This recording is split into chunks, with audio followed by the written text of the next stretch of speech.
అన్నాడు వినలే, అన్ని బూతులు అంత భాష మరి అట్లా తిడతా ఉన్నారు. అదే కేసీఆర్ ఉన్నప్పుడు he tried to serve the last mile person also, ఎక్కడెక్కడో ఉన్న వాళ్ళ కోసం కూడా. సో తెలంగాణ జాగృతిలో జాయిన్ అయిన వాళ్ళందరినీ కూడా నేను కోరేది ఒకటే, నా డ్రీమ్ ఒకటే, యూత్ పాలిటిక్స్ లకు రావాలి.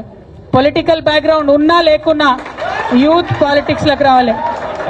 Youth has to take interest in politics, only then Telangana will progress. That is my very very firm belief. అందుకనే TJ youth, YF, TJ SF రెండు కూడా స్ట్రెంగ్తెన్ చేస్తా ఉన్నాం.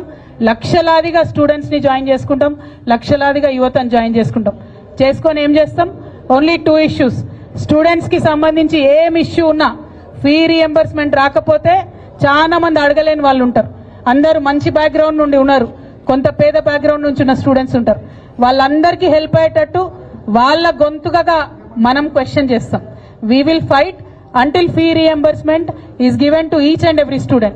As on today కూడా 8,000 crores pending ఉంది. So అది వచ్చేంత వరకు కూడా రాము యాదవ్, టీజేఎస్ఎఫ్ స్టేట్ ప్రెసిడెంట్, వారి ఆధ్వర్యంలో కంపల్సరీ స్టూడెంట్ ఫీ రియంబర్స్మెంట్ మీద పనిచేయాలని చెప్పి నేను మీ అందరికీ రిక్వెస్ట్ చేస్తున్నా. మా ఆడపిల్లలు వచ్చిండ్రు, చిన్ను వాళ్ళకు కూడా పదే పదే నేను చెప్పిన ఒకటే, మనకు స్కూటీలు ఇస్తామని చెప్పి రేవంత్ రెడ్డి గారు ప్రామిస్ చేశారు. ఎవరికి? ఆడపిల్లలకి 18 years అండ్ అబౌవ్. అవునా కదా? దానికోసం ఫైట్ చేయాలా మరి? ఆడపిల్లల స్కూటీలు మనకెందుకులే అనుకుంటురా? లేదు కదా, మగపిల్లలు కూడా ఫైట్ చేయాల్సిందే.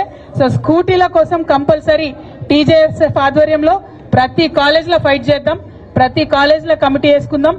స్కూటీలు ఇచ్చేంత వరకు రేవంత్ రెడ్డి గారు నిద్ర పోకుండా చేద్దాం. ఓకేనా? ఓకే, గట్లాంటిరా? జై తెలంగాణ అనాలి, ఏమనాలి? ఇంకొక మాట చెప్తాను నేను ఇలా. జై తెలంగాణ అంటే మంచి ఇక్కడ నుండి రావాలంటే పిడికిలెత్తి జై తెలంగాణ. నేను ఎప్పుడు ఒకటే అంట, జై తెలంగాణ అన్నప్పుడు పిడికిలెత్తని వాళ్ళ నేనైతే తెలంగాణ వాళ్ళు అనుకోను బై. ఓకేనా? ఒకసారి చూస్తే ఎంతమంది తెలంగాణలో ఉన్నారు. Not bad, not bad, not bad. జై తెలంగాణ. ఇవాళ అన్ని ఏరియాస్ నుండి పెద్ద ఎత్తున వచ్చిన మీ అందరికీ ధన్యవాదాలు. అయితే మనం స్టూడెంట్స్ ఇష్యూస్, యూత్ ఇష్యూస్ మాట్లాడుతుంటే కాంగ్రెస్ పార్టీలో చాలా మంది నాయకులు వాళ్ళకి భయం అవుతుంది. భయమై నిన్న ఒక పెద్ద నాయకుడు, ఇదివరకు వర్కింగ్ ప్రెసిడెంట్ ఉండే పెద్ద నాయకుడు, ఆయన ఏమంటాడంటే, మీ ఆడవాళ్ళకి ఎందుకు పాలిటిక్స్, మంచిగా బతుకమ్మలు ఆడుకోవచ్చు కదా అని అంటున్నాడు. నేనేమంటున్నా, మీ కాంగ్రెస్ పార్టీ బతికి బట్టగట్టి వల్ల, కాంగ్రెస్ పార్టీ నెహ్రూ గారు చనిపోయినాక ఇందిరాగాంధీ లేకపోతే కాంగ్రెస్ పార్టీ అనేది లేదు, ఆమె వల్ల బతికింది. ఆ తర్వాత రాజీవ్ గాంధీ గారు చనిపోతే క్రైసిస్ లో ఉంటే సోనియా గాంధీ గారు కాపాడింది కాబట్టి కాంగ్రెస్ పార్టీ బతుకుంది. ఇప్పుడు మరి మహిళలు అవసరం లేదంటే ప్రియాంక గాంధీ గారిని ఎందుకు తెచ్చుకున్నారు? ఆమెను ఎందుకు ఎంపీ చేసిండ్రు? మన స్టేట్ ఇన్ఛార్జ్ ఎవరు? మహిళ మీనాక్షి నటరాజన్. అన్నిటికన్నా ఎక్కువ నేను ఇవాళ కాంగ్రెస్ పార్టీ మహేష్ కుమార్ గౌడ్ గారిని, రేవంత్ రెడ్డి గారిని అడుగుతున్నా, ఇది మీ పార్టీ అఫీషియల్ వ్యూనా? ఆడవాళ్లు కేవలం బతుకమ్మలు ఆడుకోవాలా? ఆడవాళ్లు పాలిటిక్స్ మాట్లాడొద్దా? ఆడవాళ్ళు వచ్చి పని చేయొద్దా? దీన్ని మీరు ఖచ్చితంగా ఆన్సర్ చేయాలి. ఇట్లా అడ్డగోలుగా ఆడవాళ్ళ మీద మాట్లాడినటువంటి మీ జగ్గారెడ్డి మీద ఏం చర్య తీసుకుంటుందో ఇలా తెలంగాణ మహిళా లోకం అంతా కూడా చూస్తుంది. మీరు చర్యలు తీసుకోకపోతే ఖచ్చితంగా రానున్న రోజుల్లో మేము బుద్ధి చెప్తాం. నిర్మలమ్మ అంటే జగ్గారెడ్డి అన్న వైఫ్, ఆమె ఇలా టీఎస్ఐసి చైర్మన్ గా ఉన్నది. నేను నిర్మలమ్మను, జగ్గారెడ్డి అన్న బిడ్డ ఉన్నది జయమ్మ, ఆ అమ్మాయి కూడా పాలిటిక్స్ లా తిరుగుతుంది.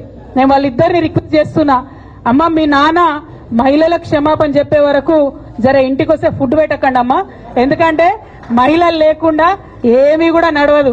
కానీ మహిళల మీద అడ్డగోలుగా నోరు బారేసుకున్నటువంటి జగ్గారెడ్డి గారిని వారి కుటుంబ సభ్యులే బాగు చేయవలసిందిగా రిక్వెస్ట్ చేస్తా ఉన్నా.